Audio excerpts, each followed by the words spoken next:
Well, the reality of God is more subtle than a scriptural story. For instance, I could say that I gave up my considerable worldly potential inheritance in order to be faithful to Mum and love and support her. But I didn't do it because I knew God.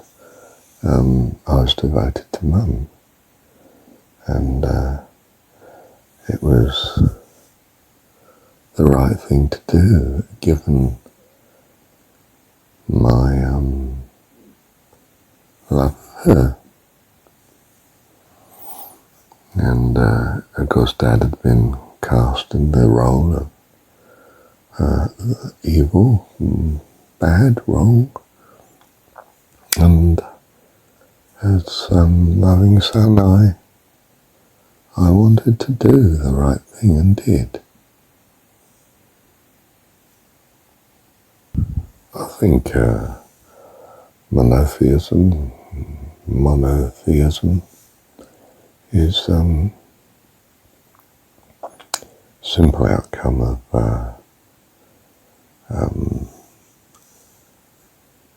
variety of imagined gods, one being chosen as special and becoming supreme in the end. And the unity of following one God was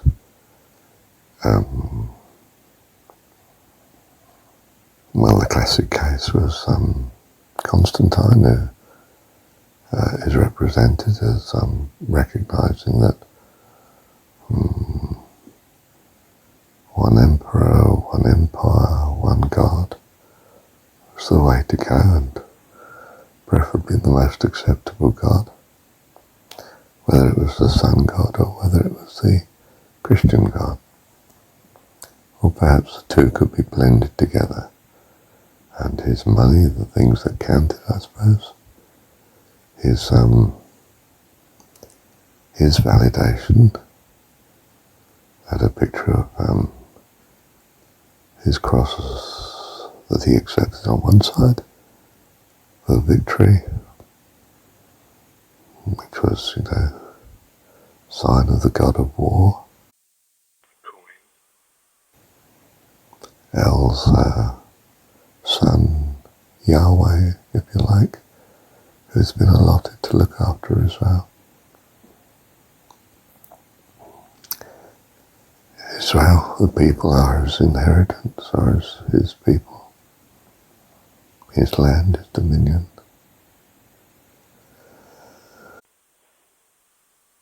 So Constantine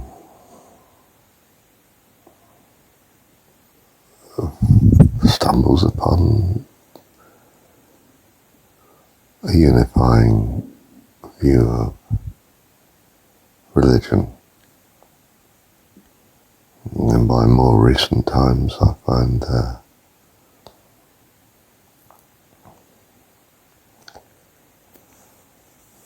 it's very hard to hold on to money in financial crisis, and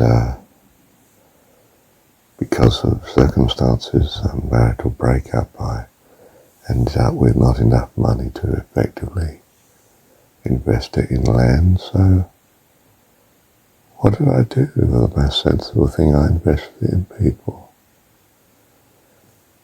Gave it to situations that,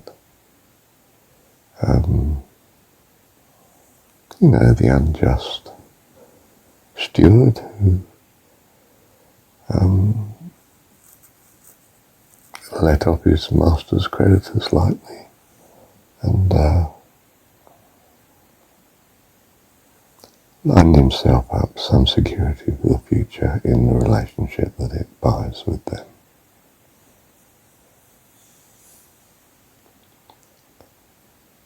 And more spiritually, you could say I invested it in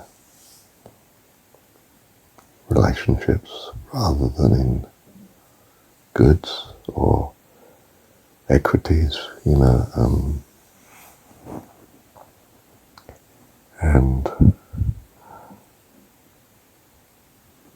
that simply shows the value system that, if you like, in religious terms, puts spiritual things above material things. And that's very good. That's the sort of essence of the Spirit of God, so to speak, that's driving the unity and the cooperation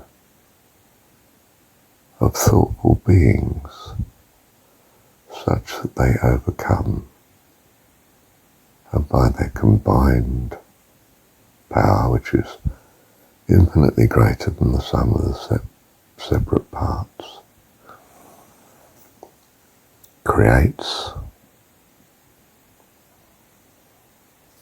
a sophistication or a civilization or a technological future of life. It is bewilderingly complex and different to earlier forms.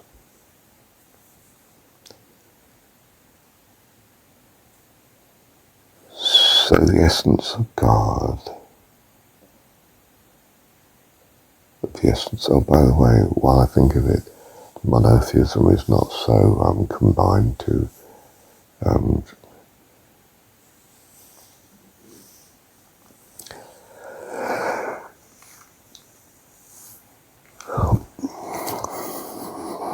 what's the Second Temple, Israelite theology, Christianity and Islam. But it's very clear in great Eastern religions like Hinduism and Buddhism of the oneness of the essence of God, or in Buddhist case the true reality,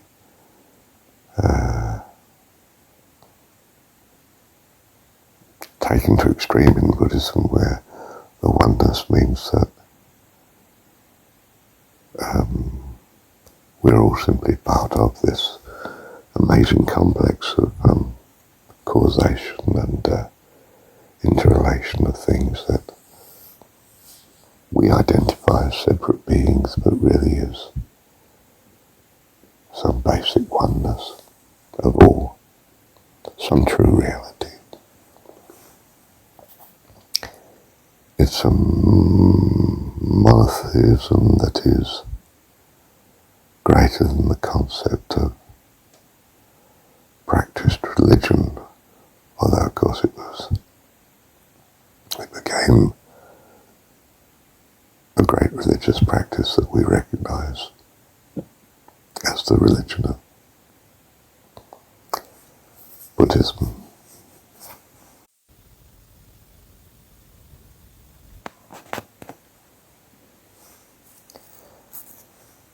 But you see,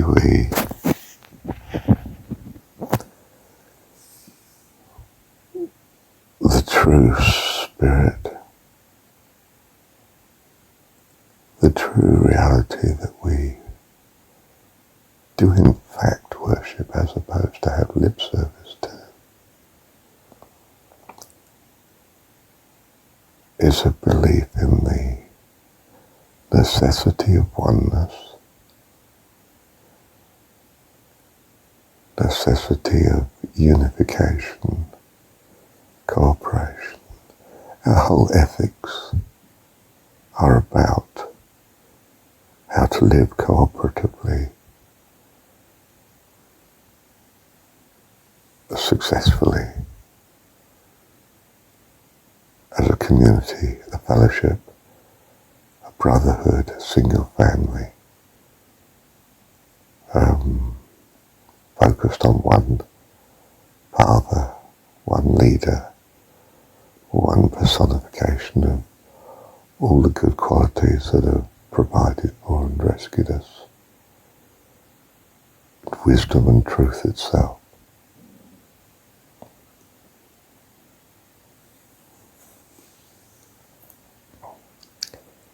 It is the essence of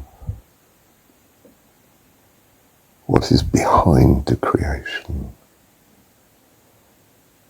This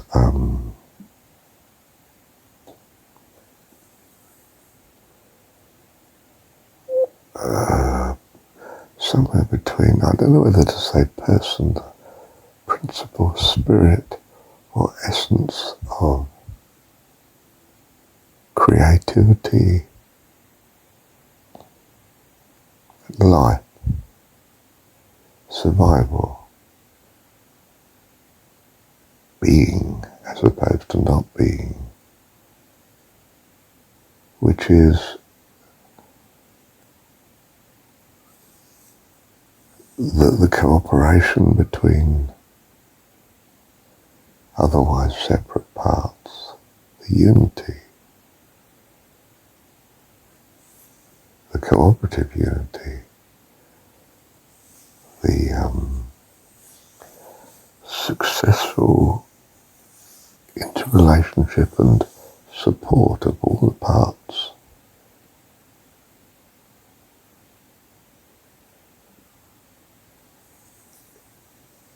Provides the survival, the success, the achievement, the creation, the outcome, the constancy with an ability to ever develop and improve and become more complex and thrive and live.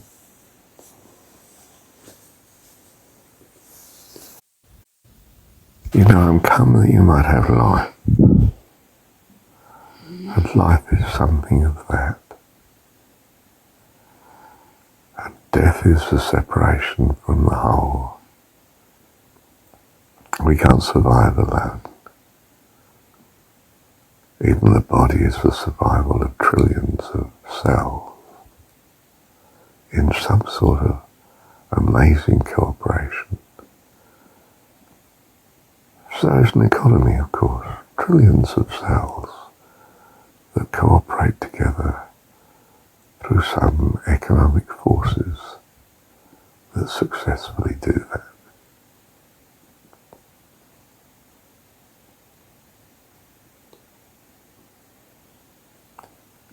Matter itself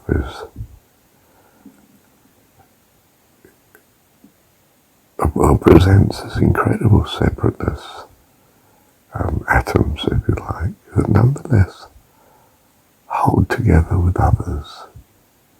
If they didn't, if it was just a non-attraction, non-bound field, just a soup of marbles rolling around, then you could build nothing. It'd be like trying to build something with water.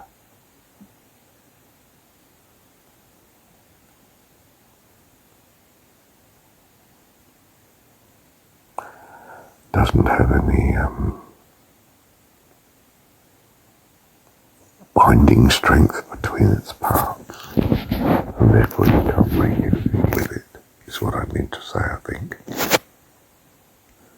So the successful people have religions that somehow incorporate and carry and help to unify the people. And it's unified by a sort of fundamental belief in the importance of fellowship, cooperative unity, as ideally represented by a family,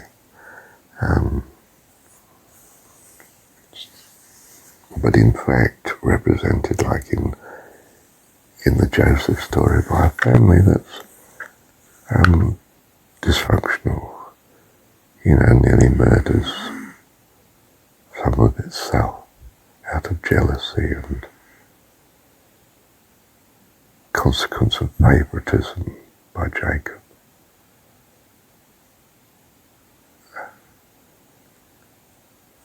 Understandable, no doubt, if you knew Jacob's background well. And we can pick up something of that from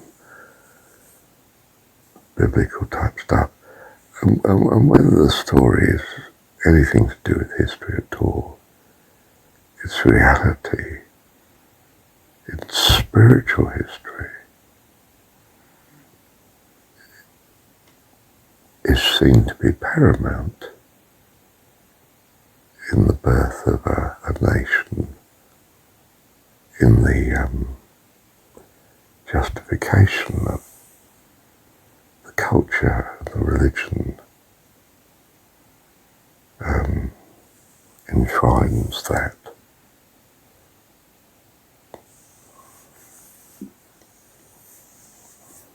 Whether you can say it's been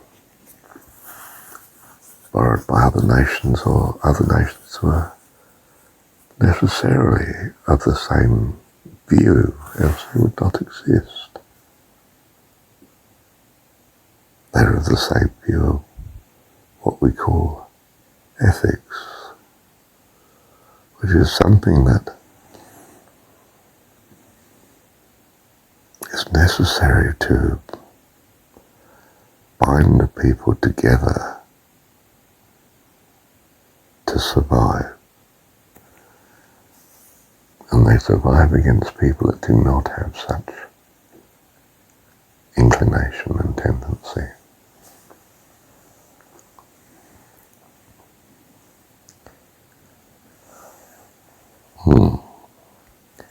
I think it's the case that behind it all that I've been referring to in this recording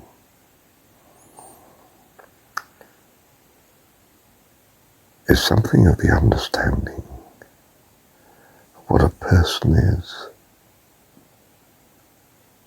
what life is. But it's in dimensions that don't present obviously to us compared to what we are preoccupied with, namely the material world.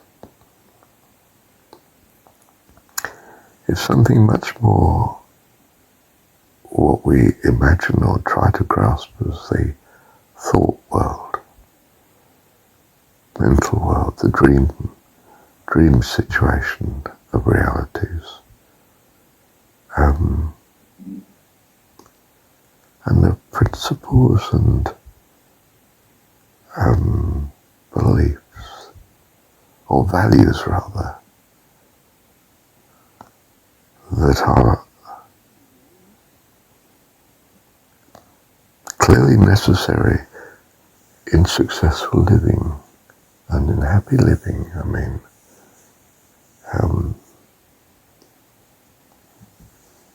for living at all that survives must have it.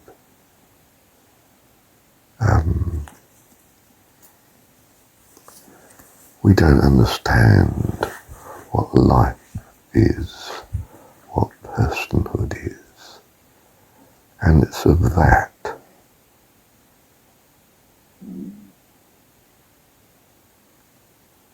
that we must worship,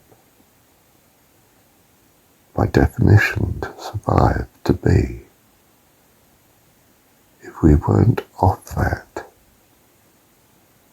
if that wasn't in our very fibre, we would not exist. We could not have come into existence.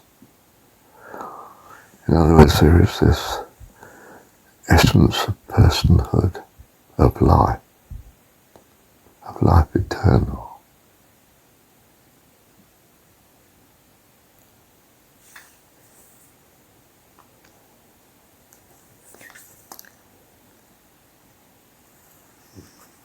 Where the truth of the matter of who we are,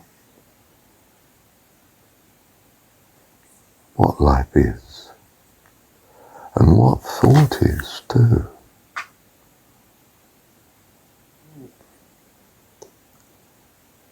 is fundamental to existence, our existence or anything else's existence.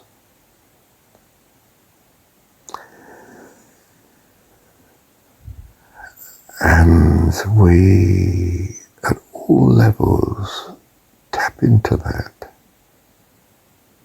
or should I say, orientate ourselves more successfully by recognition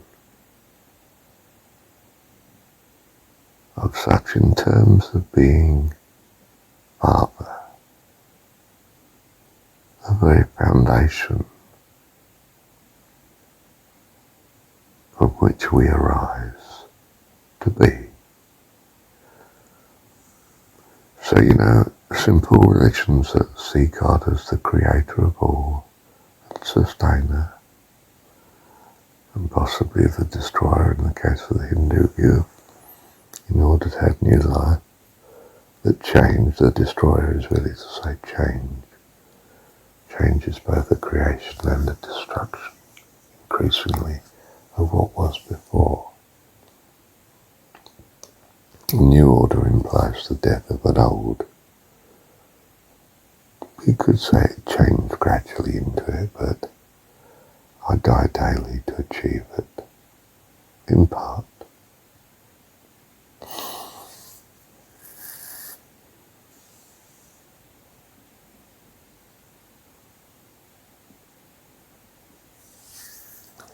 To understand, to know thyself, or to focus totally on God,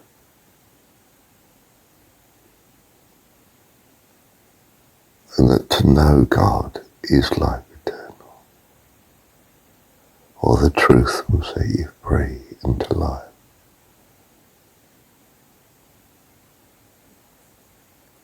Is all of this. Thank you, Heavenly Father. It's 3:06 in the morning, 3:07 now. It's a Wednesday morning, first Wednesday in January 2021. I've got my little girl laying here beside me asleep, her elbows on my shoulder. She's turned the other way. Can't even hear her breathing, completely still. And it's still dark outside. And I'm wide awake. Thank you, Heavenly Father. Thank you for these thoughts.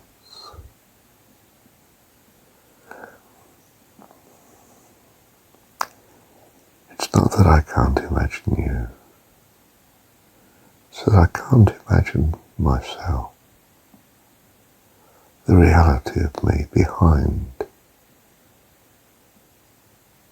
this material performance that we're in here in the material creation. But I and you and all of us